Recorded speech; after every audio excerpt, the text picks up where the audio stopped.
ನಮ್ಮನ್ನು ನಮ್ಮನ್ನು ಕುಟುಂಬವಾಗಿ ಬಂದು ಸ್ವಾಮಿ ನಮ್ಮನ್ನು ಎಚ್ಚರಿಸಿ ಕಳೆದ ರಾತ್ರಿ ಸುಖ ನಿದ್ರೆಯನ್ನು ನೀಡಿ ಈ ಮುಂದಿನ ಮುಂಜಾನೆಯ ದಿನವನ್ನು ನಮಗೆ ಕೊಟ್ಟಂತ ಭಾಗ್ಯಕ್ಕಾಗಿ ನಮಗೆ ಸ್ತೋತ್ರ. ಎಲ್ಲಿ 2-3 ಜನರು ಸೇರಿ ನಿಮ್ಮ ನಾಮವನ್ನು ಘನಪಡಿಸುವರು ಅವರುಗಳ ಮಧ್ಯದಲ್ಲಿ ನಾನು ಬರುವೆನೆಂದು ವಾಗ್ದಾನ ಮಾಡಿದಂತ ದೇವರು ಸ್ವಾಮಿ, ನಮ್ಮನ್ನು ನೀನು ಹೆಚ್ಚಾದ ರೀತಿಯಲ್ಲಿ ನಮ್ಮನ್ನು ಆಶೀರ್ವದಿಸಿ ಕಾದು ಕಾಪಾಡು. ಬಂದಿರುವಂತ ಒಂದೊಂದು ಆತ್ಮಕ್ಕಾಗಿ ನಾವು ಬಿಡಿಕೊಳ್ಳೋರಾಗಿದ್ದೇವೆ ಸ್ವಾಮಿ. ಎಲ್ಲರನ್ನು ನೀನು ಆಶೀರ್ವದಿಸಿ ಕಾಪಾಡು. ನಮ್ಮ ಮನಸ್ಸುಗಳನ್ನು ತೆರೆದು ನಮ್ಮ ಹೃದಯಗಳನ್ನು ನಿಮ್ಮನ್ನು ಸ್ವೀಕರಿಸಿ ನಿಮ್ಮ ವಾಕ್ಯಗಳನ್ನು ನಾವು ಬಿಡದೆ ಕರ್ತನೆ ನಮ್ಮ ಜೀವಿತದಲ್ಲಿ ಅಳವಡಿಸಿಕೊಂಡು ಬಾಳುವಂತ ಭಾಗ್ಯ ದಯಪಾಲಿಸಿಕೊಡಬೇಕಾಗಿ ಬೇಡಿಕೊಳ್ಳುತ್ತೇನೆ ತಂದೆಯೇ. ಇಗೋ ಸ್ವಾಮಿ, ನಿನ್ನ ವಾಕ್ಯ ದಿನದ ವಾಕ್ಯದಲ್ಲಿ ಮಿಸಸ್ ಹೇಮಲದವರಿಗಾಗಿ ನಾವು ಬೇಡಿಕೊಳ್ಳುತ್ತೇವೆ ಸ್ವಾಮಿ. ಆ ಮಗಳನ್ನು ನೀನು ಆಶ್ವಸಿ ಕಾಪಾಡು.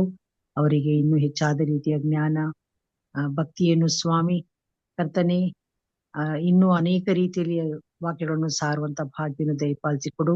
ಈ ದಿನದ ಅವರಿಂದ ಬರುವ ಬಾಯಿಂದ ಮಾತುಗಳು ಸ್ವಾಮಿ ಎಲ್ಲವೂ ನಿನ್ನ ಮಾತುಗಳೇ ಆಗಿರ್ಲಿ ಕರ್ತನೆ. ಬಂದಿರುವಂತ ಪ್ರತಿಯೊಬ್ಬರನ್ನು ಇನ್ನೂ ಅನೇಕ ಜನರು ನಿಮ್ಮ ಈ ಮುಂಜಾನೆ ವೇಳೆಯಲ್ಲಿ ಪ್ರಾರ್ಥನೆಗಾಗಿ ಸೇರಿಕೊಳ್ಳುವಂತ ಭಾಗ್ಯವನ್ನು ದಯಪಾಲಿಸಿಕೊಡಬೇಕೆಂದು ಯೇಸು ಸ್ವಾಮಿ ದಿವ್ಯನಾಮದಲ್ಲಿ ಬೇಡಿಕೊಳ್ಳುತ್ತೇವೆ ತಂದೆಯೇ. ಆಮೆನ್. ಪ್ರಾರ್ಥನೆಗಾಗಿ ಸಹೋದರಿ ಅವರಿಗೆ ನಾನು ವಂದನೆಗಳನ್ನ ಸಲ್ಲಿಸ್ತೇನೆ. ದೇವರು ನಿಮ್ಮನ್ನು ಆಶೀರ್ವಾದ ಮಾಡಲಿ. ಈ ಸಮಯದಲ್ಲಿ ಒಂದು ವಿಶೇಷ ಗೀತೆಯನ್ನ ನಾನು ಹಾಡುವಂತನಾಗಿದ್ದೇನೆ. ಈ ಲೋಕವು ಒಂದು ಸಾಗರ, ಈ ಲೋಕವು ಒಂದು ಸಾಗರ, ಸಾಗರದಿ ನಾನು ದೋಣಿಯು, ಯೇಸು ನನ್ನ ನಾವಿಕನು, ಯೇಸು ನನ್ನ ನಾವಿಕನು. ಈ ಲೋಕವು ಒಂದು ಸಾಗರ, ಸಾಗರದಿ ನಾನು ದೋಣಿಯು, ಯೇಸು ನನ್ನ ನಾವಿಕನು, ನನ್ನ ನಾವಿಕನು. ಗಾಳಿಯು ಬೀಸಲು ಹೆದರೆನು ನಾನು, ಗಾಳಿಗೆ ಭಯ ಪಡೆನು, ಗಾಳಿಯು ಬೀಸಲು ಹೆದರೆನು ನಾನು, ಗಾಳಿಗೆ ಭಯ ಪಡೆನು. ನಂಬಿಕೆಯಿಂದಲೇ ಸಾಗುವೆ ಮುಂದಕ್ಕೆ, ನಂಬಿಕೆಯಿಂದಲೇ ಸಾಗುವೆ ಮುಂದಕ್ಕೆ, ಯೇಸುವಿನ ಜೊತೆಗೆ. ಈ ಲೋಕವು ಒಂದು ಸಾಗರ, ಸಾಗರದಿ ನಾನು ದೋಣಿಯು, ಯೇಸು ನನ್ನ ನಾವಿಕನು, ಯೇಸು ನನ್ನ ನಾವಿಕನು. ಆಯಾಸಗೊಳ್ಳದೆ ಸಾಗುವೆ ಮುಂದಕ್ಕೆ, ಯೇಸುವಿನ ಜೊತೆಗೆ. ಆಯಾಸಗೊಳ್ಳದೆ ಸಾಗುವೆ ಮುಂದಕ್ಕೆ, ಯೇಸುವಿನ ಜೊತೆಗೆ. ಜೊತೆ ಇರಲು ಯೇಸು ಭಯವಿಲ್ಲ ಎನಗೆ, ಜೊತೆ ಇರಲು ಯೇಸು ಭಯವಿಲ್ಲ ಎನಗೆ, ಯೇಸುವಿನ ಜೊತೆಗೆ. ಈ ಲೋಕವು ಒಂದು ಸಾಗರ, ಸಾಗರದಿ ನಾನು ದೋಣಿಯು, ಯೇಸು ನನ್ನ ನಾವಿಕನು, ಯೇಸು ನನ್ನ ನಾವಿಕನು.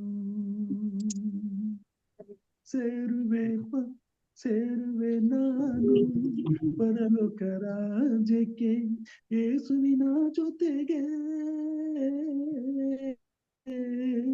ಸೇರುವೆ ನಾನು ಪರಲೋಕ ರಾಜ್ಯಕ್ಕೆ, ಯೇಸುವಿನ ಜೊತೆಗೆ. ನಂಬಿಕೆಯಿಂದಲೇ ಸಾಗುವೆ ಮುಂದಕ್ಕೆ, ನಂಬಿಕೆಯಿಂದಲೇ ಸಾಗುವೆ ಮುಂದಕ್ಕೆ, ಯೇಸುವಿನ ಜೊತೆಗೆ. ಈ ಲೋಕವು ಒಂದು ಸಾಗರ ಸಾಗರದಿ ನಾನು ದೋಣಿಯು ಯೇಸು ನನ್ನ ನಾವಿಕನು, ಯೇಸು ನನ್ನ ನಾವಿಕನು, ಯೇಸು ನನ್ನ ನಾವಿಕನು, ನನ್ನ ನಾವಿಕನು. ಆಮೆನ್. Amen. Amen. ದೇವರ ಪರಿಶುದ್ಧವಾದ ನಾಮಕ್ಕೆ ಸ್ತೋತ್ರವನ್ನ ಸಲ್ಲಿಸುತ್ತಾ ಸಂದೇಶಕ್ಕಾಗಿ ಹೋಗೋಣ. ಈ ಸಮಯದಲ್ಲಿ ನಮ್ಮ ಜೊತೆಯಲ್ಲಿ ನಮ್ಮ ಹಿರಿಯರು, ದೇವರ ಭಕ್ತರು ಆಗಿರುವಂತ ಹಿರಿಯರಾದಂತ ಹೇಮಲತಾ ಭಕ್ತರಾಜಮ್ಮ ಅವರು ಇವತ್ತು ನಮಗೆ ಸಂದೇಶವನ್ನ ನೀಡುವಂತವರಾಗಿದ್ದಾರೆ. ಕರ್ತನ ಆತ್ಮನಿಗೆ ಅವನು ಒಪ್ಪಿಸಿಕೊಡುತ್ತಾ ಆತ್ಮನ ಮುಖಾಂತರವಾಗಿ ದೇವರ ಸಂದೇಶವನ್ನ ತರುವ ಹಾಗೆ ಕರ್ತನು ಅವರನ್ನ ನಡೆಸಲಿ ಎಂಬುದಾಗಿ ಪ್ರಾರ್ಥಿಸುತ್ತಾ ಈ ಸಮಯದಲ್ಲಿ ದೇವರ ವಾಕ್ಯಕ್ಕಾಗಿ ಅವರನ್ನ ಈ ಕಾರ್ಯಕ್ರಮಕ್ಕೆ ಸ್ವಾಗತಿಸ್ತೇನೆ. ಅಮ್ಮ, ಈ ದಿನದಲ್ಲಿ ದೇವರ ವಾಕ್ಯವನ್ನು ಹೇಳಲು ನಾನು ನಿಮ್ಮನ್ನ ಸ್ವಾಗತಿಸ್ತೇನೆ. ಈ ಸಮಯ ನಿಮ್ಮದು. ದೇವರ ವಾಕ್ಯವನ್ನು ತಿಳಿಸ್ಕೊಡ್ಬೇಕೆಂಬುದಾಗಿ ಕೇಳ್ಕೊಳ್ತೇನೆ.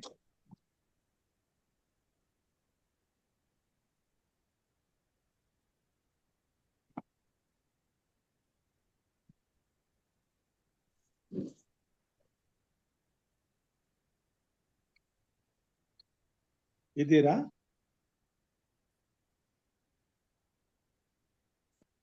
Hello, Pastor. ಹಾ, Hello. ಅಮ್ಮ ಹೇಳಿ. ಕೇಳಿಸ್ತಾ ಇದೆ Pastor. ಕೇಳಿಸ್ತಾ ಇದೆ. ಪ್ರಾರಂಭ. ತಮಗೆ ತುಂಬ ಹೃದಯದ ವಂದನೆಗಳು Pastor. ಈ ದಿವಸದಲ್ಲಿ ದೇವರು ನಮಗೆ ಈ ಒಂದು ಅವಕಾಶವನ್ನ ಕೊಟ್ಟು ಆತನ ಸನ್ನಿಧಿಯಲ್ಲಿ ಆತನ ವಾಕ್ಯವನ್ನ ಹಂಚಲಿಕ್ಕೆ ನನಗೆ ಈ ಸಮಯವನ್ನ ಕೊಟ್ಟಿದ್ದಕ್ಕಾಗಿ ಆತನಿಗೆ ಸ್ತೋತ್ರ ಕೃತಜ್ಞತೆಗಳನ್ನು ಮೊದಲು ಸಲ್ಲಿಸ್ತೇನೆ. ನಂತರ ಈ ಒಂದು ಕಾರ್ಯಕ್ರಮದ ಆಯೋಜಕರಾಗಿ ತಮ್ಮ ಒಂದು ಕರ್ತವ್ಯದ ಹಾದಿಯಲ್ಲಿ ನನಗೆ ಕೊಟ್ಟಂತ ಈ ಅವಕಾಶಕ್ಕಾಗಿ ಅವರಿಗೂ ಕೂಡ ನಾನು ವಂದನೆಯನ್ನ ಸಲ್ಲಿಸ್ತೇನೆ. ಅದೇ ರೀತಿಯಲ್ಲಿ ಕೂಡಿ ಬಂದಂತ ತಮ್ಮೆಲ್ಲರಿಗೂ ನನ್ನ ತುಂಬ ಹೃದಯದ ಕೃತಜ್ಞತೆಗಳನ್ನು ಸಲ್ಲಿಸ್ತೇನೆ. ಇದು ಈಗ ನಾವು ನಮ್ಮ ಈ ದಿನದ ವೇದ ಭಾಗವನ್ನ ಆರಂಭಿಸುವ ಮುನ್ನ ಸ್ವಾಮಿ ಸನ್ನಿಧಿಗೆ ನಮ್ಮನ್ನ ಒಪ್ಪಿಸಿಕೊಡೋಣ, ಪ್ರಾರ್ಥನೆ ಮಾಡೋಣ. ಮೊದಲು, ಪ್ರೀತಿಪೂರ್ಣನಾದ ಸ್ವಾಮಿ, ನಮ್ಮನ್ನ ಜೀವಿತರ ಸಂಖ್ಯೆಯಲ್ಲಿ ಉಳಿಸಿ ನಿನ್ನ ಸನ್ನಿಧಿಯಲ್ಲಿ ಕೂಡ್ಲಿಕ್ಕೆ ಅವಕಾಶ ಮಾಡಿ ಕೊಟ್ಟಿದ್ದಕ್ಕಾಗಿ ಕೋಟಿ ಸ್ತೋತ್ರಗಳಪ್ಪ. ಈ ಅಲ್ಪ ಸಮಯದಲ್ಲಿ ಸ್ವಾಮಿ ನಿನ್ನ ವಾಕ್ಯವನ್ನ ಹಂಚಲಿಕ್ಕೆ ನಾನು ಸಿದ್ಧಳಾಗಿರುವಾಗ ಸ್ವಾಮಿ, ನನ್ನ ತುಟಿಗೆ ತುಟಿಯಾಗಿದ್ದು ನಿನ್ನ ವಾಕ್ಯಗಳು ಅನೇಕರ ಹೃದಯದಲ್ಲಿ ಮಾತನಾಡುವಂತೆ ನಿನ್ನ ಪವಿತ್ರಾತ್ಮನ ಬಲ ಕೊಟ್ಟು ಎಲ್ಲರನ್ನ ಈ ವಾಕ್ಯಗಳ ಮೂಲಕ ಆಶೀರ್ವದಿಸಬೇಕಾಗಿ, ಅದರ ಮೂಲಕ ನೀನು ಮಹಿಮೆ ಹೊಂದಬೇಕಾಗಿ ನಿನ್ನ ಪರಿಶುದ್ಧ ನಾಮದಲ್ಲಿ ಅತ್ಯಂತ ವಿನಯದಿಂದ ಬೇಡ್ತೇನೆ ಸ್ವಾಮಿ ಯೇಸುವೆ. ಆಮೆನ್.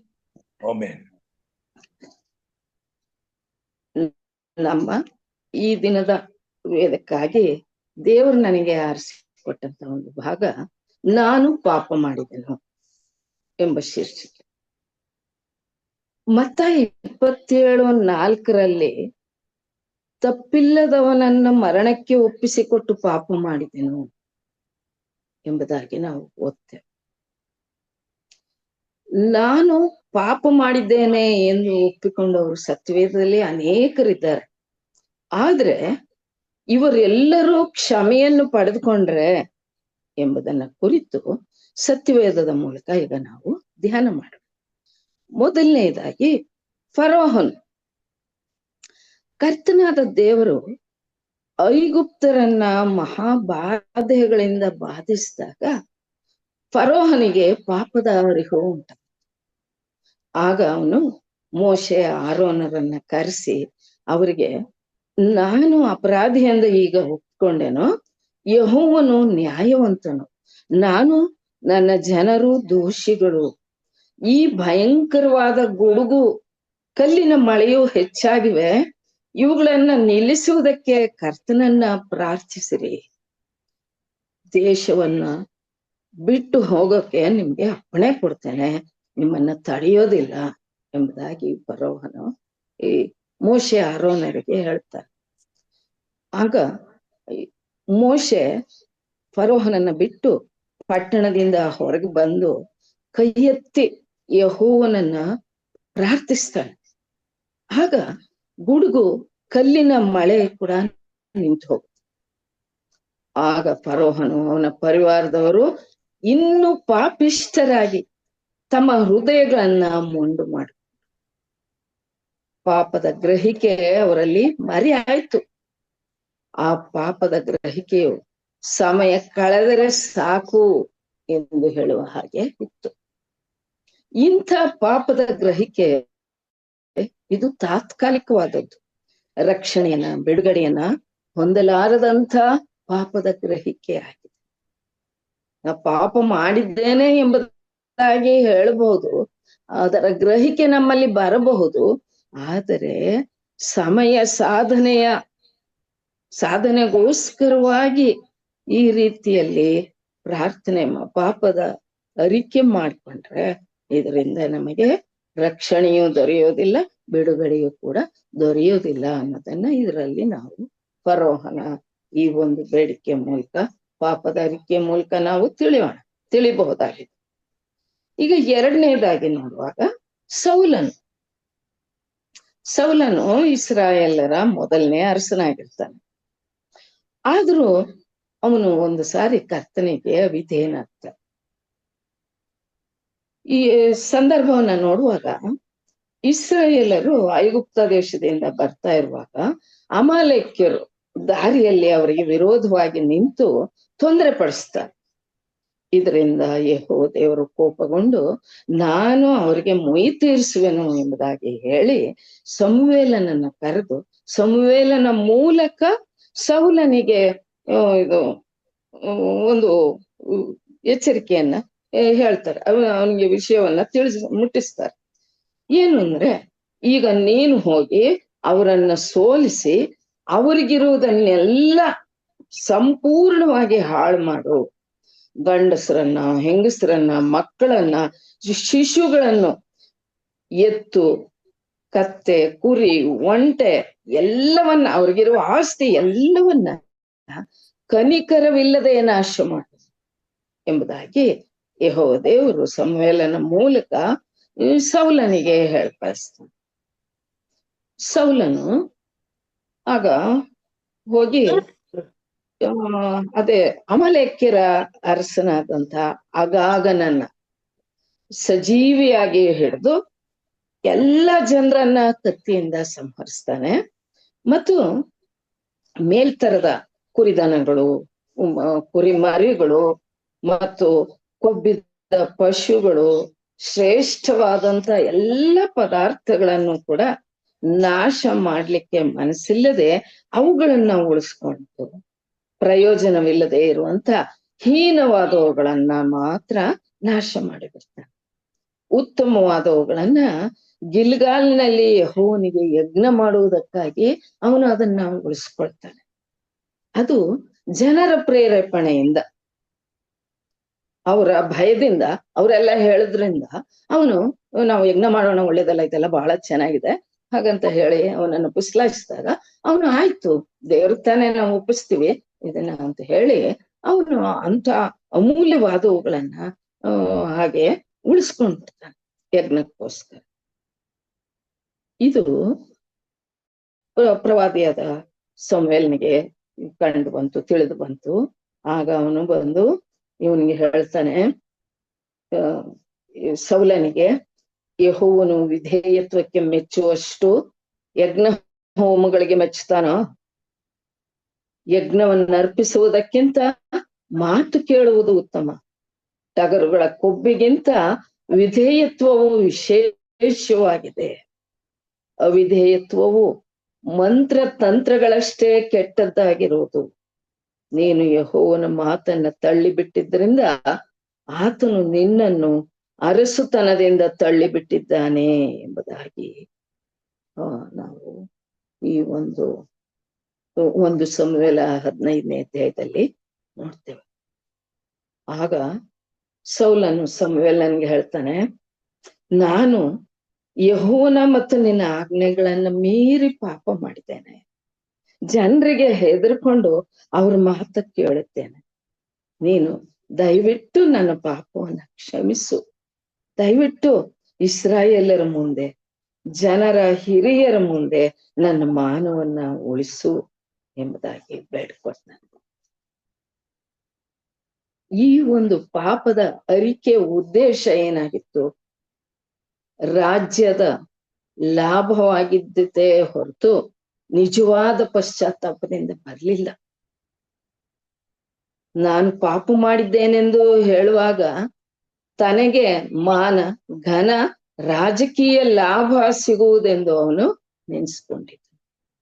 ಆ ಪಾಪದ ಅರಿಕೆಯು ಸ್ವಾರ್ಥದಿಂದ ತುಂಬಿದ್ದಾಗಿತ್ತು.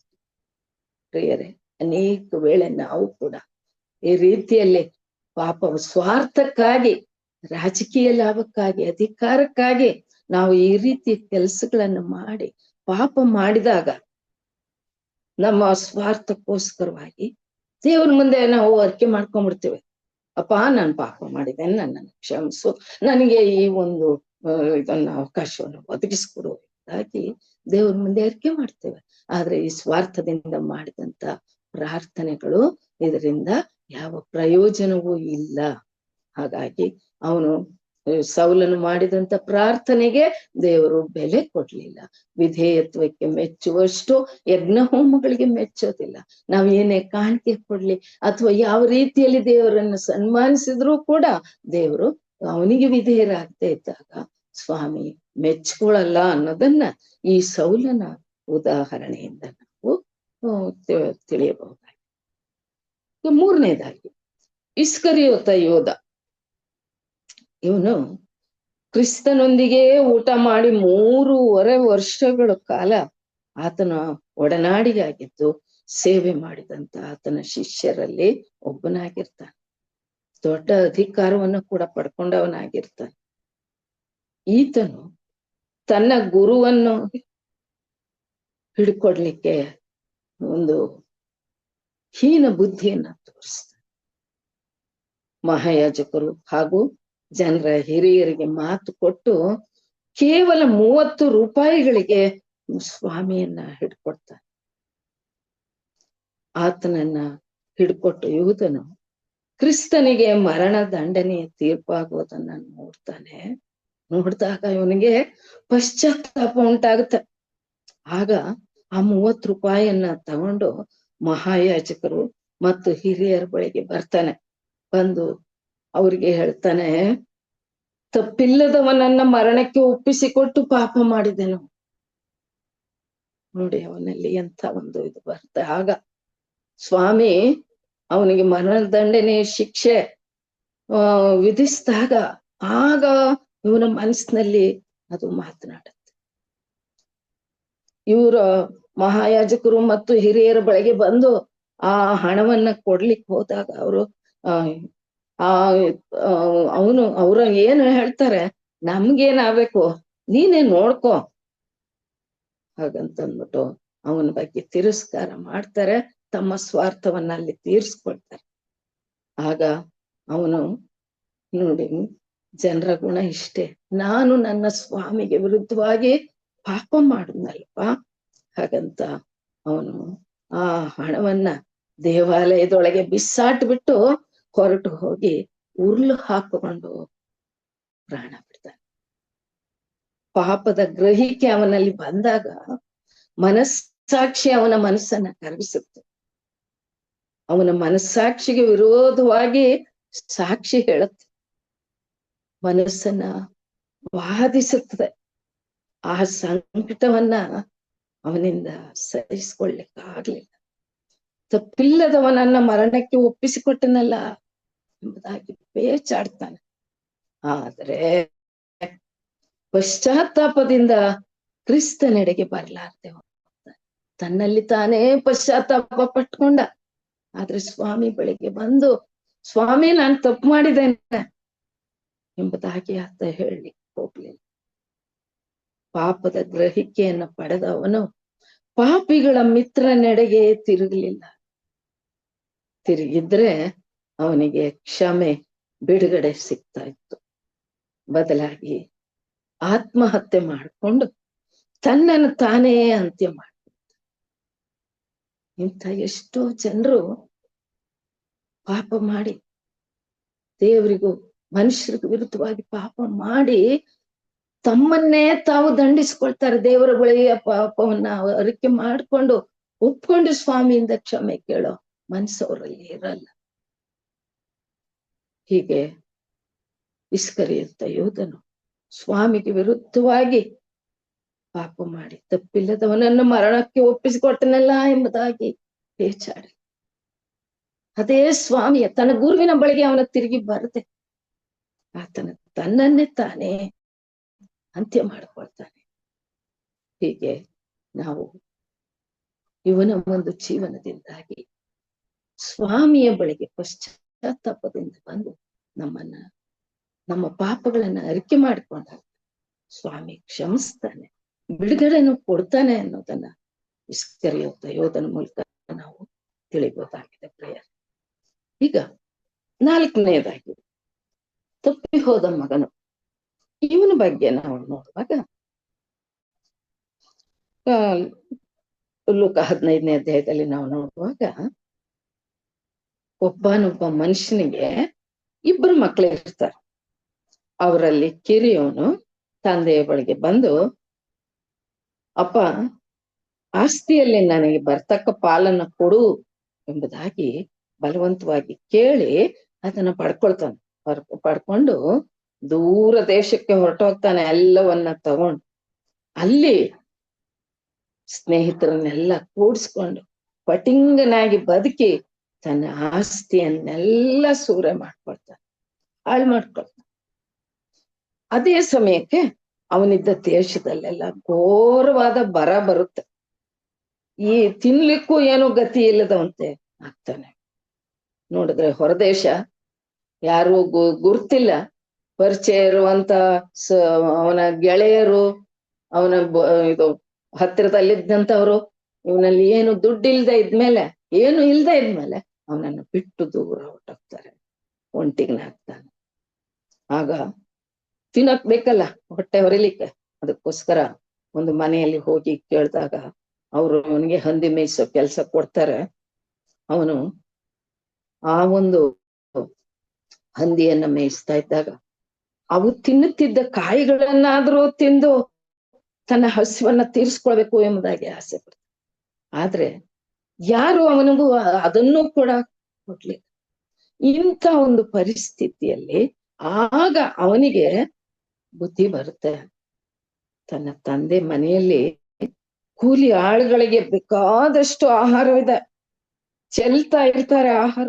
ಆದ್ರೆ ನಾನಾದ್ರೂ ಇಲ್ಲಿ ಹಸಿವಿನಿಂದ ಸಾಯ್ತಾ ಇದ್ದೇನೆ.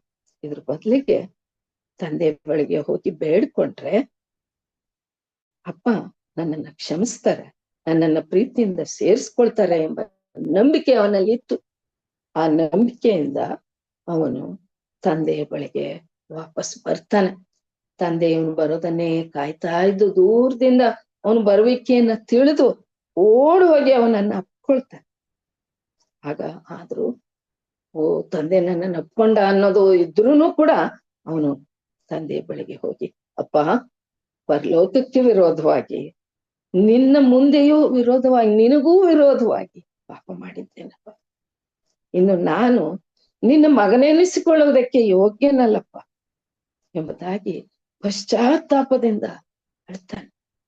ಆಗ ತಂದೆ ಅವನನ್ನ ಪ್ರೀತಿಯಿಂದ ಸೇರಿಸ್ಕೊಳ್ತಾನೆ. ಅದೇ ರೀತಿ ಪ್ರಿಯರೇ, ನಾವು ಪಾಪ ಮಾಡಿ ಪಶ್ಚಾತ್ತಾಪ ಪಟ್ಟು ತಂದೆಯ ಬಳಿಗೆ ಬಂದಾಗ ಸ್ವಾಮಿ ನಮ್ಮನ್ನ ಪ್ರೀತಿಯಿಂದ ಸೇರಿಸ್ಕೊಳ್ತಾನೆ. ಇಲ್ಲಿ ನಾವು ತಿಳಿಬೇಕಾದದ್ದು ಪಶ್ಚಾತ್ತಾಪ ಅತಿ ಮುಖ್ಯವಾಗಿದೆ. ಪಾಪ ಮಾಡೋದು ಮನುಷ್ಯನ ಸಹಜ ಗುಣ, ಆದ್ರೆ ಅದನ್ನ ತಿದ್ದಿ ನಡೆಯೋದು ನಮ್ಮ ಒಂದು ಪ್ರಕ್ರಿಯೆ ಆಗಿರ್ಬೇಕು.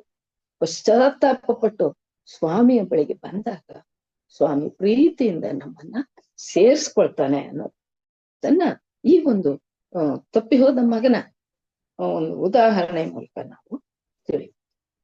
ಕೊನೆಯದಾಗಿ ಪೇತ್ರನನ್ನ ನಾವು ಯೇಸು ಅಲ್ಲಿ ಘಟನೆ ಅದನ್ನ ನಾವು ನೋಡುವಾಗ, ಸನ್ನಿವೇಶವನ್ನ ನೋಡುವಾಗ, ಯೇಸು ತನ್ನ ಶಿಷ್ಯರ ಸಂಗಡ ಕಡೇ ರಾತ್ರಿ ಭೋಜನ ಮುಗಿಸಿ, ಸ್ವಾಮಿಗ್ ಗೊತ್ತಿತ್ತು ಅದು, ಆ ಕೀರ್ತನೆ ಹಾಡಿ ಎಣ್ಣೆ ಮರಗಳ ಗುಡ್ಡಕ್ಕೆ ಹೋಗ್ತಾರೆ. ಅಲ್ಲಿ ಸ್ವಾಮಿಗೆ ತನ್ನ ಒಂದು ಇದು ಕಡೆಯ ಗಳಿಗೆ ಎಂಬುದಾಗಿ ಅರಿವಾಗಿತ್ತು. ಆಗ ಅಲ್ಲಿ ತನ್ನ ಶಿಷ್ಯರಿಗೆ ಹೇಳ್ತಾರೆ, ನೀವೆಲ್ಲರೂ ದಿಗಿಲು ಪಟ್ಟು ಹಿಂಜರಿವಿರಿ, ಕುರುಬನನ್ನು ಹೊಡೆಯುವೇನೋ, ಕುರಿಗಳು ಚದುರಿ ಹೋಗುವು ಎಂಬುದಾಗಿ ಬರೆದಿದೆ ಅಲ್ವಾ, ಹಾಗಂತಂದ್ಬಿಟ್ಟು ಹೇಳ್ತಾರೆ ಸ್ವಾಮಿ ಶಿಷ್ಯರಿಗೆ. ಆಗ ಪೇತ್ರ ಹೇಳ್ತಾನೆ, ಎಲ್ರೂ ದಿಗಿಲು ಪಟ್ಟು ಹಿಂಜರಿದ್ರು, ನಾನ್ ಮಾತ್ರ ಹಿಂಜರಿಯಲ್ಲ ಎಂಬುದಾಗಿ ಸ್ವಾಮಿಗೆ ಅಷ್ಟೊಂದು ಅಭಯ ವಚನ ಕೊಡ್ತಾನೆ, ಧೈರ್ಯದಿಂದ ಹೇಳ್ತಾನೆ. ಆಗ ಸ್ವಾಮಿ ಹೇಳ್ತಾರೆ, ನಿನಗೆ ಸತ್ಯವಾಗಿ ಹೇಳ್ತಾನೆ, ಈ ಹೊತ್ತು ಅಂದ್ರೆ ಈ ರಾತ್ರಿಯಲ್ಲೇ ಕೋಳಿ 2 ಸಾರಿ ಕೂಗೋದಕ್ಕಿಂತ ಮುಂಚೆ ನೀನು ನನ್ನ ವಿಷಯದಲ್ಲಿ ಅವನನ್ನ ಅರಿಯನು ಎಂಬುದಾಗಿ 3 ಸಾರಿ ಹೇಳ್ತೀಯ ಹಾಗಂತ ಸ್ವಾಮಿ ಹೇಳ್ತಾರೆ. ಆಗ ಪೇತ್ರ ಮತ್ತೆ ಹೇಳ್ತಾನೆ, ಸ್ವಾಮಿ ನಾನು ನಿನ್ನ ಸಂಗಡ ಸಾಯ್ಬೇಕಾದ್ರೂ ನಿನ್ನನ್ನ ಅರಿಯನು ಎಂಬುದಾಗಿ ಹೇಳಲ್ಲ ಸ್ವಾಮಿ ಹಾಗಂತ. ಆದ್ರೆ ಪೇತ್ರನು ಸಮಯ ಬಂದಾಗ ಪಾಪ ಮಾಡ್ಬಿಡ್ತಾನೆ. ಆ ಪೇತ್ರನಿಗೆ ಆಗ ಕೋಳಿ ಸಂದೇಶ ನೀಡುತ್ತೆ. ನೋಡಿ ಯಾವ ಸಂದೇಶ ನೀಡುತ್ತೆ, ಸರಿಯಾದ ವೇಳೆಯಲ್ಲಿ ಸರಿಯಾದ ಧ್ವನಿಯಲ್ಲಿ ಪೇತ್ರನ ಕಿವಿಗೆ ಬೀಳುವಂತೆ ಕೂಗಿದ್ದೆ ಆ ಸಂದೇಶ ಪೇತ್ರನನ್ನ ಎಚ್ಚರಿಸ್ತು. ಕೋಳಿ ಸ್ವಾಮಿ ಹೇಳಿದ್ರಲ್ವಾ, 2 ಸಾರಿ ಕೋಳಿ ಕೂಗೋದಕ್ ಮುಂಚೆ ನೀನು 3 ಸಾರಿ ಅವನನ್ನ ಅರಿಯನೆಂಬುದಾಗಿ ಹೇಳ್ತೀಯ ಅಂತ. ಆ ಪ್ರಕ್ರಿಯೆ ನಡೆದು ಹೋಗಿತ್ತು. 3 ಸಾರಿ ಅರಿಯನು ಎಂಬುದಾಗಿ, 3ನೇ ಸಾರಿ ಅರಿಯನು ಎಂಬುದಾಗಿ ಹೇಳುವಾಗ ಕೋಳಿ ಕೂಗಿ ಅವನನ್ನ ಎಚ್ಚರಿಸಿತು. ಆಗ ಪೇತ್ರನನ್ನ ವ್ಯಥೆ ಪಟ್ಟು ಅಳುವಂತೆ ಈ ಕೋಳಿಯ ಕೂಗಿನ ಪ್ರಸಂಗ ಮಾಡಿ ಯೇಸು ತನಗೆ ಹೇಳಿದ ಮಾತನ್ನ ನೆನಪಿಗೆ ತಂದುಕೊಂಡು ಆ ವಿಷಯದಲ್ಲಿ ಯೋಚಿಸಿ ಬಹಳವಾಗಿ ಅಳ್ತಾನೆ. ಪ್ರಿಯರೇ, ಪೇತ್ರನಂತೆ ನಾವು ಸಹ ದೃಢವಿಲ್ಲದವರಾಗಿ ಕ್ರಿಸ್ತನನ್ನು ಬಿಟ್ಟು ಹಿಂಜಾರಿದ ಸಂದರ್ಭಗಳಿವೆ, ಅನೇಕ ಇವೆ. ಆದ್ರೆ ಪೇತ್ರ ಆವಾಗ 10 ಮೇಲೆ ತನ್ನಲ್ಲಿ ಪರಿವರ್ತನೆ ಮಾಡ್ಕೊಳ್ತಾನೆ. ಪಶ್ಚಾತ್ತಾಪ ಪಟ್ಟು ಸ್ವಾಮಿಗೋಸ್ಕರವಾಗಿ ತನ್ನ ಜೀವಿತವನ್ನು ಮುಡುಪಾಗಿರ್ತಾನೆ. ಸ್ವಾಮಿಗೆ ಸತ್ತ ನಂತರ ಆತನು ಪ್ರಸಂಗ ಮಾಡುವಾಗ 3,000 ಜನರನ್ನ ಒಂದೇ ಸಾರಿ ದೇವರ ಸನ್ನಿಧಿಗೆ ತರುವಂತ ಅಂತ ಒಂದು ಜೀವಕರವಾದಂತ ಪ್ರಸಂಗ ಮಾಡಿ ಅನೇಕರನ್ನ ಸ್ವಾಮಿ ಅಡಿಗೆ ಸೇರಿಸ್ತಾನೆ. ಸ್ವಾಮಿಗಾಗಿ ತನ್ನ ಜೀವಿತವನ್ನ ಮುಡುಪಾಗಿ ಇಡ್ತಾನೆ. ಹಾಗೂ ರಕ್ತ ಸಾಕ್ಷಿಯಾಗಿ ತಲೆ ಕೆಳಕಾಗಿ ಅವನು ಶಿಲ್ಬೆಗೆ ಏರಿಸಲ್ಪಡ್ತಾನೆ. ಅಂತ ಒಂದು ಪಶ್ಚಾತ್ತಾಪದ ಪರಿಣಾಮ ಪೇತ್ರನಲ್ಲಿ ಕಂಡು. ಪ್ರಿಯರೇ, ನಾವು ಕೂಡ ಅನೇಕ ಸಾರಿ ಪೇತ್ರನ ಹಾಗೆ ದೃಢವಿಲ್ಲದ ಮನಸ್ಸಿನಿಂದ ಕ್ರಿಸ್ತನನ್ನು ಬಿಟ್ಟು ಹಿಂಜಾರಿದ ಸಂದರ್ಭಗಳು ಇರ್ತವೆ. ಆತನಿಗಾಗಿ ಸಾಕ್ಷಿ ಕೊಡ್ಬೇಕಾದಂತ ಸಂದರ್ಭಗಳಲ್ಲಿ ಹೇಡಿಯಂತೆ ಅಡಗಿಕೊಂಡಂತ ಸಂದರ್ಭಗಳು ಕೂಡ ಇರ್ತವೆ.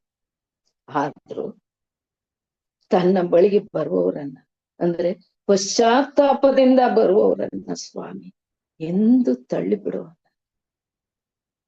ಮನುಷ್ಯನ ಪಾಪ ಎಷ್ಟೇ ಘೋರವಾಗಿದ್ರು ಅವನ ಮೇಲಿರುವ ಸ್ವಾಮಿಯ ಪ್ರೀತಿ ಅದಕ್ಕಿಂತಲೂ ದೊಡ್ಡದಾಗಿರುತ್ತೆ. ಹಾಗಾಗಿ ತಪ್ಪಿ ಹೋದ ಮಗನಂತೆ ಪೇತ್ರನಂತೆ ಪಶ್ಚಾತ್ತಾಪದಿಂದ ನಿನ್ನ ಕಡೆಗೆ ಬರ್ತೇವೆ, ನಮ್ಮನ್ನ ಅಂಗೀಕರಿಸ್ಕೋ, ಪಾಪಗಳನ್ನೆಲ್ಲ ಕ್ಷಮಿಸಿ ಬಿಡು ಸ್ವಾಮಿ ಎಂಬುದಾಗಿ ಹೇಳೋಣ. ಸ್ವಾಮಿ ನಮ್ಮೆಲ್ಲರ ಹೃದಯಗಳಲ್ಲಿ ಮಾತನಾಡಲಿ. ಪ್ರಿಯರೇ, ದೇವರು ಈ ವಾಕ್ಯವನ್ನು ಅನುಗ್ರಹಿಸಿ ಕೊಟ್ಟಿದ್ದಕ್ಕಾಗಿ ಸ್ವಾಮಿಗೆ ಸ್ತೋತ್ರ ಹೇಳೋಣ. ಪಾಪ ಮಾಡ್ತೇವೆ, ಪಶ್ಚಾತ್ತಾಪದಿಂದ ಆತನ ಬಳಿಗೆ ಬಂದು ನಮ್ಮ ಪಾಪಗಳನ್ನ ಅರಿಕೆ ಮಾಡಿ ನಿತ್ಯ ಜೀವವನ್ನ ಪಡೆಯುವ ಸೌಭಾಗ್ಯವನ್ನ ಪಡ್ಕೊಳ್ಳೋಣ. ಪ್ರಿಯರೇ, ದೇವರು ಈ ವಾಕ್ಯಗಳ ಮೂಲಕ ನಿಮ್ಮೆಲ್ಲರೊಟ್ಟಿಗೆ ಮಾತನಾಡಿ ಆಮೇಲೆ ಆಮೇನ್. ಉತ್ತಮವಾದಂತಹ ಸಂದೇಶಕ್ಕಾಗಿ ಹಿರಿಯರಾದಂತಹ ಹೇಮಲತಾ ಭಕ್ತರಾಜಮ್ಮ ಅವರಿಗೆ ನಾನು ವಂದನೆಗಳನ್ನ ಸಲ್ಲಿಸ್ತೇನೆ. ಕರ್ತನು ನಿಮ್ಮನ್ನ ಅತ್ಯಧಿಕವಾಗಿ ಆಶೀರ್ವದಿಸಿ ತನ್ನ ಮಹಿಮೆಗಾಗಿ ಇನ್ನು ಹೆಚ್ಚಿನ ರೀತಿಯಲ್ಲಿ ಆಯುಸ್ಸು ಆರೋಗ್ಯವನ್ನು ಕೊಟ್ಟು ನಡೆಸಲಿ ಎಂಬುದಾಗಿ ಪ್ರಾರ್ಥಿಸುತ್ತಾ ಪ್ರಾರ್ಥನೆಗೆ ಹೋಗೋಣ. ಪ್ರಾರ್ಥನೆ ವಿಜ್ಞಾಪನೆಗಳೇ ಇದ್ರೆ ದಯಮಾಡಿ ಈ ಸಮಯದಲ್ಲಿ ತಿಳಿಸಬೇಕೆಂಬುದಾಗಿ ಕೇಳ್ಕೊಳ್ತೇನೆ. ಈ ಸಮಯದಲ್ಲಿ ನಮಗಾಗಿ ಪ್ರಾರ್ಥಿಸುವಂತವರು ಓಕೆ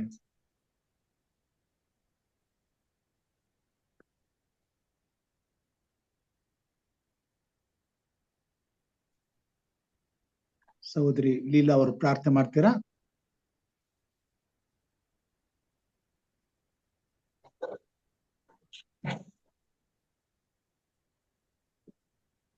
ಮಾಡ್ತೀನಿ ಪಾಸ್ಟ್ರೆ. ಓಕೆ, ಪ್ರಾರ್ಥನೆ ವಿಜ್ಞಾಪನೆಗಳನ್ನ ನೋಟ್ ಮಾಡ್ಕೊಳ್ರಿ. ಯಾರಾದ್ರೂ ಪ್ರಾರ್ಥನೆ ವಿಜ್ಞಾಪನೆಗಳಿದ್ರೆ ತಿಳಿಸಬೇಕೆಂಬುದಾಗಿ ಕೇಳ್ಕೊಳ್ತೇನೆ. ನನ್ನ ಬಳಿಯಲ್ಲಿ ಕೆಲವೊಂದು ಪ್ರಾರ್ಥನೆ ವಿಜ್ಞಾಪನೆಗಳಿವೆ. ಸರ್, ಪ್ರಿಯಾಂಕಾಗೋಸ್ಕರ ಸ್ವಲ್ಪ ಪ್ರೇಯರ್ ಮಾಡಿ ಸರ್. ಪ್ರಿಯಾಂಕಾಗೋಸ್ಕರ? ಓಕೆ.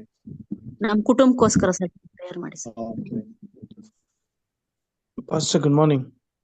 ಗುಡ್ ಮಾರ್ನಿಂಗ್, ಹೇಳಿ. ಪಾಸ್ಟರ್, ನಮ್ ಸಿಸ್ಟರ್ ಮಗಳು ರೇಖಾ ಅಂತ. Okay. She has been admitted. She's in the ICU. So critical ಇದೆ ಇದು, the swelling in the brain ಅಂತ. Doctor has given some 50, 70, 75% hopes. So just pray for us. Okay. ಸಹೋದರಿ Leelamma note ಮಾಡ್ಕೊಳ್ಬೇಕೆಂದ ಕೇಳ್ಕೊಳ್ತೇನೆ. ಜೊತೆಗೆ note ಮಾಡ್ಕೊತಾ ಇದೀನಿ.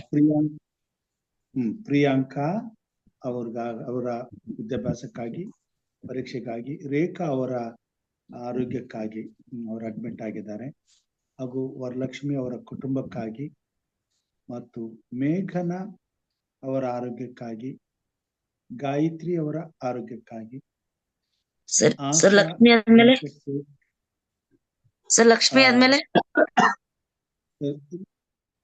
ಲಕ್ಷ್ಮಿ ಆದ್ಮೇಲೆ ಮೇಘನ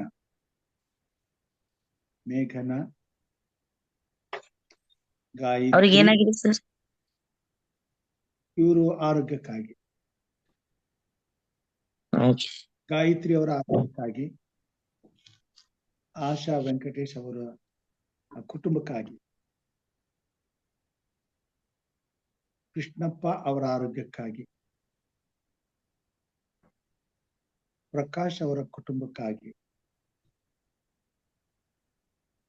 ಜಾನ್ ಡೇವಿಡ್ ಅವರ ಕಣ್ಣಿನ ಆರೋಗ್ಯಕ್ಕಾಗಿ.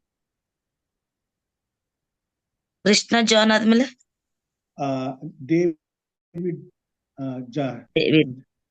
ಕೃಷ್ಣಪ್ಪ ಆದ್ಮೇಲೆ ಜಾನ್ ಡೇವಿಡ್, ಪ್ರಕಾಶ್, ವಿಜಯ್ ಕುಮಾರ್ ಮತ್ತು KP ರವಿ ಅವರು ಅವರ ಕುಟುಂಬಕ್ಕಾಗಿ ಇವರಿಗೋಸ್ಕರ ಪ್ರಾರ್ಥಿಸಬೇಕೆಂಬುದಾಗಿ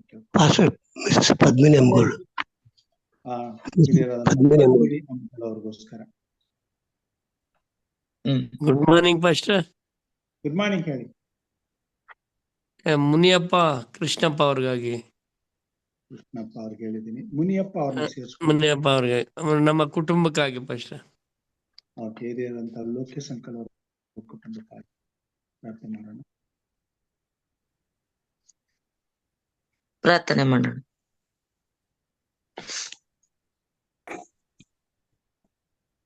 ಪರಿಶುದ್ಧನೇ ಪರಿಶುದ್ಧನೇ ಪರಿಶುದ್ಧ ಸ್ಥಳದಲ್ಲಿ ವಾಸ ಮಾಡುವಂತ ನಮ್ಮ ಸ್ವರ್ಗೀಯ ಸೃಷ್ಟಿಕರ್ತನಾದ ತಂದೆಯಾದ ದೇವರೇ, ನಿನ್ನಾಮಕ್ಕೆ ಸ್ತುತಿ ಸ್ತೋತ್ರ ನಾಮನ ಮಹಿಮೆಯನ್ನು ಸಲ್ಲಿಸುವಂತವರಾಗಿದ್ದೇವೆ. ಈ ಬೆಳಗಿನ ಸಮಯದಲ್ಲಿ ನಿನ್ನ ಆಶೀರ್ವಾದ, ನಿನ್ನ ಕೃಪೆಯೊಂದಿಗೆ ನಮ್ಮನ್ನು ಒಟ್ಟುಗೂಡಿಸಿದಕ್ಕಾಗಿ ನಿನ್ಗೆ ಸ್ತೋತ್ರ ಹೇಳುವಂತವರಾಗಿದ್ದೇವೆ ಸ್ವಾಮಿ. ಇಲ್ಲಿ ಸೇರಿ ಬಂದಿರುವಂತ ಪ್ರತಿಯೊಬ್ಬೊಬ್ಬರನ್ನ ಆಶ್ವಸಿ ಅವ್ರಿಗೆ ಬರಮಾಡಿಕೊಂಡಿದ್ದಕ್ಕಾಗಿ, ನಮ್ಮೆಲ್ಲರನ್ನ ನಿನ್ನ ಕೃಪೆಯಿಂದ ತುಂಬಿಸಿದಕ್ಕಾಗಿ, ನಿನ್ನ ವಾಕ್ಯವನ್ನು ಕೇಳುವಂತೆ ನಮ್ಮ ಮನಸ್ಸು ಹೃದಯವನ್ನು ತೆರೆದು ನಮ್ಮನ್ನು ಆರಿಸಿಕೊಂಡಿದ್ದಕ್ಕಾಗಿ ನಿಂಗೆ ಸ್ತೋತ್ರವನ್ನು ಸಲ್ಲಿಸುವಂತರಾಗಿದ್ದೇವೆ. ಹಾಗೆ ಕರ್ತನೆ ಸ್ವಾಮಿ, ಕಾರಣಾಂತರದಿಂದ ಬರ್ದೇ ಇರ್ತಕ್ಕಂಥವ್ರು ಸಹ ಹೆಚ್ಚಿನ ಸಂಖ್ಯೆಯಲ್ಲಿ ನಿನ್ನ ವಾಕ್ಯ ಕೇಳಿ ನಿನ್ನ ಮಕ್ಕಳಾಗಿ ಜೀವಿಸುವಂತೆ ನಮ್ಮೆಲ್ಲರನ್ನ ಕೃಪೆ ಮಾಡಿ ನಡೆಸು ದೇವ. ಹೌದು ಕರ್ತನೆ, ನೀನು ಬರೋಣ ಹತ್ರವಾಗಿದೆ ಸ್ವಾಮಿ. ನಾವೆಲ್ಲರೂ ನಮ್ಮ ಮನಸ್ಸು ನಮ್ಮ ಹೃದಯವನ್ನು ನಿನ್ನ ಕಡೆ ತಿರುಗಿಸಿಕೊಂಡು ನೂತನ ಸ್ವಭಾವವುಳ್ಳವರಾಗಿ ಜೀವಿಸುವ ಹಾಗೆ ನಮ್ಮನ್ನು ಆಶ್ವಸಿ ಬಲಪಡಿಸು ಕರ್ತನೆ ಸ್ವಾಮಿ. ಆರೋಗ್ಯಕ್ಕಾಗಿ ಕೇಳಿಕೊಂಡಿರ್ತಕ್ಕಂಥವ್ರು, ತಮ್ಮ ಕುಟುಂಬಕ್ಕಾಗಿ ಕೇಳಿಕೊಂಡಿರ್ತಕ್ಕಂಥ ಪ್ರತಿಯೊಬ್ಬೊಬ್ಬರನ್ನ ಆಶ್ವಸಿಸು ಕರ್ತನೆ ಸ್ವಾಮಿ. ರೇಖಾ ಅವರನ್ನ ಅಡ್ಮಿಟ್ ಆಗಿದ್ದಾರೆ ಎಂಬುದಾಗಿ ಕೇಳಿದ್ದೇನೆ ಸ್ವಾಮಿ. ಅವ್ರ ವಿಶೇಷವಾದ ಆರೋಗ್ಯವನ್ನು ಕೊಟ್ಟು ಅವ್ರನ್ನ ಬಲಪಡಿಸು. ಯಾಕಂದ್ರೆ ಸ್ವಾಮಿ, ನಿನ್ನ ಮೇಲೆ ನಂಬಿಕೆ ಇಟ್ಟು ಅವರು ನಿನ್ನ ಮುಂದೆ ಆಹ್ವಾನಿಸಿದ್ದಾಗ ಅವ್ರನ್ನ ಪ್ರಾರ್ಥನೆಯನ್ನು ಕೇಳಿ ಅವ್ರಿಗೆ ಸದುತ್ತರನ್ನು ದಯಪಾಲಿಸು ಕರ್ತನೆ ಸ್ವಾಮಿ. ಪ್ರಿಯಾಂಕ ಅವ್ರನ್ನ ವಿಶೇಷವಾದ ಜ್ಞಾನದಿಂದ ತುಂಬಿಸು. ಅವ್ರು ಒಳ್ಳೆ ರೀತಿಯಲ್ಲಿ ಉತ್ತಮ ಅಂಕಿಗಳನ್ನು ಗಳಿಸಿ ನಿನಗೆ ಮಾದರಿ ಮಕ್ಕಳಾಗಿ ಜೀವಿಸುವಂತೆ ಮಾಡು. ಹಾಗೆ ಕರ್ತನೆ ಸ್ವಾಮಿ, ಲಕ್ಷ್ಮಿ ಆಶಾ ಅವ್ರನ್ನ ಆಶ್ವಾಸ ಕರ್ತನೆ ಸ್ವಾಮಿ. ಅವ್ರ ತಮ್ಮ ಕುಟುಂಬಕ್ಕೋಸ್ಕರ ಕೇಳಿರುವಾಗ ಅವ್ರ ಕುಟುಂಬದಲ್ಲಿ ಬಂದಿರ್ತಕ್ಕಂಥ ಎಲ್ಲಾ ಶೋಧನೆಗಳನ್ನು ಹೋಗಲಾಡಿಸಿ ಶಾಂತಿ, ಸಮಾಧಾನ, ಆರೋಗ್ಯವನ್ನು ಕೊಟ್ಟು ದಯಪಾಲಿಸು ಕರ್ತನೆ ಸ್ವಾಮಿ. ಮೇಘನಾ, ಗಾಯತ್ರಿ ಅವ್ರನ್ನ ಆಶ್ವಾಸು. ಕೃಷ್ಣ, ಜಾನ್ ಡೇವಿಡ್ನವ್ರು ಸಹ ಆಶ್ವಾಸ ಕರ್ತನೆ ಸ್ವಾಮಿ. ಅವ್ರ ವಿಶೇಷವಾದ ಆರೋಗ್ಯವನ್ನು ಕೊಟ್ಟು ಚೈತನ್ಯಗೊಳಿಸು. ಮುಂದಿನ ದಿನಮಾನಗಳಲ್ಲಿ ಅವರು ನಿನ್ನ ವಾಕ್ಯವನ್ನು ಕೇಳುವ ಹಾಗೆ ಕೃಪೆ ಮಾಡು ಕರ್ತನೆ ಸ್ವಾಮಿ. ಪ್ರಕಾಶ್, ವಿಜಯ್ ಕುಮಾರ್, ರವಿ ಅವ್ರನ್ನ ಆಶ್ವಾಸ ಕರ್ತನೆ ಸ್ವಾಮಿ. ಅವರಿಗೆ ಬಂದಿರುವಂತ ಎಲ್ಲ ಶೋಧನೆಗಳು ಹೋಗಲಾಡಿಸಿ ಅವರಿಗೆ ಆರೋಗ್ಯದಾಯಕ ಜೀವನವನ್ನು ಒದಗಿಸಿಕೊಟ್ಟು ಅವ್ರಿಗೆ ಬೇಕಾಗಿರುವಂತವರ ತಲಾಂತುಗಳನ್ನು ಕೊಟ್ಟು ನಿನ್ನ ಆಶ್ವಾಸ ಕರ್ತನೆ ಸ್ವಾಮಿ. ಮತ್ತೊಂದು ಆವರ್ತಿ ಸ್ವಾಮಿ, ಪದ್ಮಿನಿ ಅಮ್ಮನ ಆಶ್ವಾಸ ಕರ್ತನೆ ಸ್ವಾಮಿ. ಅವ್ರನ್ನ ಬಲಪಡಿಸು. ಅವರು ಮಂಡಿ ನೋವಿಂದ ಬಳಲುತ್ತಿರುವಾಗ ಅವರಿಗೆ ಶಾಂತಿ, ಸಮಾಧಾನ ಕೊಡೋದ್ರ ಜೊತೆಗೆ ಮಂಡಿ ನೋವನ್ನು ಹೋಗಲಾಡಿಸಿ ಆರೋಗ್ಯವಂತರಾಗಿ ಜೀವಿಸುವಂತೆ ಮಾಡು ಕರ್ತನೆ ಸ್ವಾಮಿ. ಮುನಿಯಪ್ಪ ಅವ್ರನ್ನ ಆಶ್ವಾಸ ಕರ್ತನೆ ಸ್ವಾಮಿ. ಅವ್ರನ್ನ ಆರೋಗ್ಯವಂತರನ್ನಾಗಿರಿಸಿ ಲೋಕೇಶ್ ಅಂಕಲ್ ಕುಟುಂಬನ ಆಶ್ವಾಸ ಕರ್ತನೆ ಸ್ವಾಮಿ. ಅವ್ರ ಕುಟುಂಬದಲ್ಲಿ ಬಂದಿರ್ತಕ್ಕಂಥ ಎಲ್ಲಾ ಶೋಧನೆಗಳನ್ನು ಹೋಗಲಾಡಿಸಿ ಅವ್ರನ್ನ ಸಹ ಅವ್ರ ಕುಟುಂಬವನ್ನು ನಿನ್ನ ಕುಟುಂಬವಾಗಿ ಮಾರ್ಪಡಿಸಿ ಮುನ್ನಡೆಸ್ತಾ ಬಾ ಸ್ವಾಮಿ. ಹೀಗೆ ಕರ್ತನೆ ಸ್ವಾಮಿ, ಕಾರಣಾಂತರದಿಂದ ಇನ್ನು ಹೆಚ್ಚಿನ ಜನ ತನ್ನ ಕುಟುಂಬಕ್ಕೋಸ್ಕರ, ಆರೋಗ್ಯಕ್ಕೋಸ್ಕರ ಕೇಳಿಕೊಳ್ಳದೆ ಇರ್ತಂತವ್ರನ್ನ ಆಶ್ವಾಸ ಕರ್ತನೆ ಸ್ವಾಮಿ. ಅವ್ರ ಕುಟುಂಬದಲ್ಲಿ ಶಾಂತಿ, ಸಮಾಧಾನ ಒದಗಿಸಿಕೊಟ್ಟು ಎಲ್ಲಾ ಶೋಧನೆಗಳಿಂದ ಹೋಗಲಾಡಿಸಿ ನೀನು ಆಶೀರ್ವಾದದ ಜೊತೆಗೆ ಅವ್ರಿಗೆ ಬೇಕಾಗಿರಂತ ಹೊರ ತಲಾಂತಗಳನ್ನು ಕೊಟ್ಟು ಆಶೀರ್ವದಿಸು ಕರ್ತನೆ ಸ್ವಾಮಿ. ತಂದೆಯಾದ ರಕ್ಷಕನೇ, ಈ ಕೂಟವನ್ನು ನಡೆಸ್ತಕ್ಕಂತ ಪಾಸ್ಟರ್ ರಾಜು ಸರ್ ಅವ್ರನ್ನ, ಅವ್ರ ಕುಟುಂಬನ ಹೆಚ್ಚಿನ ರೀತಿಯಲ್ಲಿ ಆಶೀರ್ವದಿಸ್ತಾ ಅವ್ರು ಬಲಪಡಿಸುತ್ತಾ ಅವ್ರಿಗೆ ಬೇಕಾಗಿರುವಂತ ನಿನ್ನ ಆಶೀರ್ವಾದ, ನಿನ್ನ ಕೃಪೆಯನ್ನು ಕೊಟ್ಟು ತುಂಬಿಸಿ ನಡೆಸು ಕರ್ತನೆ ಸ್ವಾಮಿ. ತಂದೆಯಾದ ರಕ್ಷಕನೇ, ಈ ವಾಕ್ಯವನ್ನು ಕೇಳುವ ಹಾಗೆ ನಮ್ಮನ್ನು ಕೃಪೆ ಮಾಡಿದಕ್ಕಾಗಿ ಸ್ತೋತ್ರ. ಮತ್ತೊಂದು ಆವರ್ತಿ ಹೇಮಲತಾ ಅಮ್ಮವ್ರನ್ನ ಹೆಚ್ಚಿನ ರೀತಿಯಲ್ಲಿ ಆಶೀರ್ವದಿಸು ಕರ್ತನೆ ಸ್ವಾಮಿ. ಅವರು ಈ ಸಂದೇಶವನ್ನು ನಮಗೆ ಒದಗಿಸಿ ಕೊಟ್ಟಿದ್ದಾರೆ ಸ್ವಾಮಿ. ಅವ್ರನ್ನ ಆರೋಗ್ಯವಂತರನ್ನಾಗಿರಿಸಿ ಮುನ್ನಡೆಸ್ತಾ ಬಾ ಸ್ವಾಮಿ. ತಂದೆಯಾದ ರಕ್ಷಕನೇ, ಇವೆಲ್ಲಾ ಪ್ರಾರ್ಥನೆಗಳು, ನಮ್ಮ ಇವೆಲ್ಲಾ ಕೋರಿಕೆಗಳು ನಿನ್ನ ಮುಂದೆ ಬಿಚ್ಚಿಡುವಂತಳಾಗಿದ್ದೇನೆ. ನೀನೇ ನಿನ್ನ ಪರಿಶುದ್ಧವಾದ ಅಂಗಳದಲ್ಲಿ ಮುಟ್ಟಲಿ ಎಂಬುದಾಗಿ ನಾವು ಪ್ರಾರ್ಥಿಸುವಂತರಾಗಿದ್ದೇವೆ. ಅಲ್ಲಿಂದ ನಮ್ಮನ್ನು ಆಶೀರ್ವದಿಸಿ ಈ ದಿನವನ್ನು ನಾವು ಸಂತೋಷವಾಗಿ ಕಾಲ ಕಳೆಯುವಾಗೆ ನಾವು ಹಾಕೊಂಡಿರುವಂತಹ ಆಲೋಚನೆಗಳು, ಯೋಜನೆಗಳು ಒಳ್ಳೆದಾಗಿದ್ರೆ ಅವೆಲ್ಲವನ್ನು ಸಫಲಗೊಳಿಸಿ ನಮ್ಮೆಲ್ಲರನ್ನ ನಿನ್ನ ಕೃಪೆಯಿಂದ ತುಂಬಿಸಿ ನಡೆಸೆಂದು ಪ್ರಿಯೋಡಿನು ಕರ್ತನಾದ ಯೇಸು ಕ್ರಿಸ್ತನ ಹೆಸರಿನಲ್ಲಿ ಅತಿ ವಿನಯದಿಂದಲೂ ತಾಳ್ಮೆಯಿಂದಲೂ ಏಕದೇವರಾದ ಯೇಸು ಕ್ರಿಸ್ತನನ್ನು ನಂಬಿ ಬೇಡಿದ್ದೇನೆ ನಮ್ಮ ತಂದೆ, ಆಮೇಲೆ. ಪರಲೋಕದ ಪ್ರಾರ್ಥನೆ ಮಾಡಿಕೊಳ್ಳೋಣ. ಪರಲೋಕದಲ್ಲಿರುವ ನಮ್ಮ ತಂದೆಯೇ, ನಿನ್ನ ನಾಮವು ಪರಿಶುದ್ಧವೆಂದು ಎಣಿಸಲ್ಪಡಲಿ, ನಿನ್ನ ರಾಜ್ಯವು ಬರಲಿ, ನಿನ್ನ ಚಿತ್ತವು ಪರಲೋಕದಲ್ಲಿ ನೆರವೇರುವ ಪ್ರಕಾರ ಭೂಲೋಕದಲ್ಲಿಯೂ ನೆರವೇರಲಿ. ನಮ್ಮ ಅನುದಿನದ ಆಹಾರವನ್ನು ಈ ಹೊತ್ತು ನಮಗೆ ದಯಪಾಲಿಸಿಕೊಡು. ನಮಗೆ ತಪ್ಪು ಮಾಡಿದವರನ್ನು ನಾವು ಕ್ಷಮಿಸಿದಷ್ಟೇ ನಮ್ಮ ತಪ್ಪುಗಳನ್ನು ಕ್ಷಮಿಸು. ನಮ್ಮನ್ನು ಶೋಧನೆಯೊಳಗೆ ಸೇರಿಸದೆ ಕೇಡಿನಿಂದ ತಪ್ಪಿಸು. ಯಾಕೆಂದರೆ ರಾಜ್ಯವು, ಬಲವು, ಮಹಿಮೆಯು ಸದಾ ಕಾಲ ನಿನ್ನದೇ ಸ್ವಾಮಿ. ಆಮೇಲೆ ನಮ್ಮ ತಂದೆಯಾದ ದೇವರ ಪ್ರೀತಿಯು, ನಮ್ಮ ರಕ್ಷಕನಾದಂತಹ ಯೇಸು ಕ್ರಿಸ್ತನ ಕೃಪೆಯು, ಪರಿಶುದ್ಧಾತ್ಮ ದೇವರ ಅನುನ್ನತೆಯು, ಐಕ್ಯತೆಯು, ಸಹವಾಸವು ಈಗಲೂ ಯಾವಾಗಲೂ ನಿರಂತರವೂ ಸ್ವಾಮಿ ಸಭೆಯಾಗಿ ಕೂಡಿ ಬಂದಿರುವಂತಹ ದೇವ ಮಂದಿಯ ಸಂಗಡ, ಅವರ ಕುಟುಂಬ, ಮಕ್ಕಳು ಹಾಗೂ ಬಂಧು ಬಳಗದವರ ಸಂಗಡ, ಅವರು ಮಾಡುವಂತಹ ಪ್ರತಿಯೊಂದು ಕೆಲಸ ಕಾರ್ಯಗಳಲ್ಲಿ ಸ್ವಾಮಿ ಜೊತೆಯಾಗಿ ಸ್ವಾಮಿ, ಈ ದಿನ ಯಾರ್ಯಾರಿಗೆ ಪ್ರಾರ್ಥನೆ ಮಾಡಿದ್ದೀವಿ ಅವರೆಲ್ಲರ ವಿಜ್ಞಾಪನೆಗಳ ಸಂಗಡ ಹಾಗೂ ಸ್ವಾಮಿ ಈ ಕೂಟದ ಮುಖಾಂತರ ನಿನ್ನನ್ನು ಆರಾಧಿಸಲು ಕೂಡಿ ಬರುವಂತ ನಿನ್ನ ವಾಕ್ಯವನ್ನು ಕೇಳುವಂತ ಪ್ರತಿಯೊಬ್ಬರ ಸಂಗಡ ಕರ್ತನೆ ಇಂದು ಎಂದು ಸದಾ ಕಾಲ ನೆಲೆಯಾಗಿರ್ಲಿ ತಂದೆಯೇ. ಆಮೇಲೆ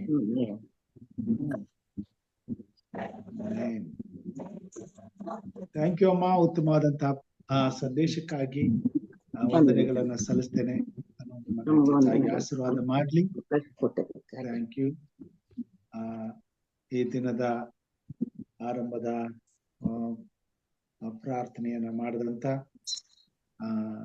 ಸಹೋದರಿ ಶೈಲಾ ಅವರಿಗೂ, ಬೆಂಜಮಿನ್ ಅವರಿಗೂ, ಹಾಗೂ ಮುಕ್ತಾಯದ ಪ್ರಾರ್ಥನೆ ಮಾಡಿದಂತ ಸಹೋದರಿ ಲೀಲಮ್ಮ ಅವರಿಗೂ, ಸಂದೇಶವನ್ನು ಕೊಟ್ಟಂತ ಹಿರಿಯರಾದಂತ ಹೇಮಲತಮ್ಮ ಅವರಿಗೂ ನಾನು ಧನ್ಯವಾದಗಳನ್ನು ಸಲ್ಲಿಸ್ತೇನೆ. ಕರ್ತನು ನಮ್ಮೆಲ್ಲರನ್ನ ಆಶೀರ್ವಾದ ಮಾಡಲಿ. ಹೀಗೆ ದಿನನಿತ್ಯ ಆತನ ಕೃಪಾ ಸನ್ನಿಧಾನಕ್ಕೆ ಬರುವಂತೆ ನಮ್ಮೆಲ್ಲರನ್ನ ನಡೆಸಲಿ. ಆರೋಗ್ಯ ಸುಕ್ಷೇಮಗಳಿಂದ ತುಂಬಿಸಿ ಈ ದಿನವನ್ನು ಆಶೀರ್ವದಿಸಿ ಮತ್ತೆ ಸಾಯಂಕಾಲ ಅಂತಾರಾಷ್ಟ್ರೀಯ ಕನ್ನಡ ಸಭಾ ಶಾಲೆಗೆ ಒಟ್ಟಾಗಿ ಕೂಡಿ ಬರುವಂತೆ ದೇವರು ಕಾರ್ಯ ಮಾಡಲಿ, ನಮ್ಮನ್ನು ಉಪಯೋಗಿಸಲಿ ಎಂಬುದಾಗಿ ಪ್ರಾರ್ಥಿಸುತ್ತಾ ಎಲ್ಲರಿಗೂ ಈ ಬೆಳಗಿನ ಜಾವದ ಶುಭಾಶಯಗಳನ್ನು ಕೋರುತ್ತಾ ಯೇಸು ಕ್ರಿಸ್ತನ ನಾಮದಲ್ಲಿ ವಂದಿಸ್ತೇನೆ. ಕರ್ತನು ನಮ್ಮೊಂದಿಗಿರಲಿ. ಆಮೇಲೆ ಧನ್ಯವಾದ ಭಕ್ತರೆ, ಧನ್ಯವಾದ. ಧನ್ಯವಾದಗಳು.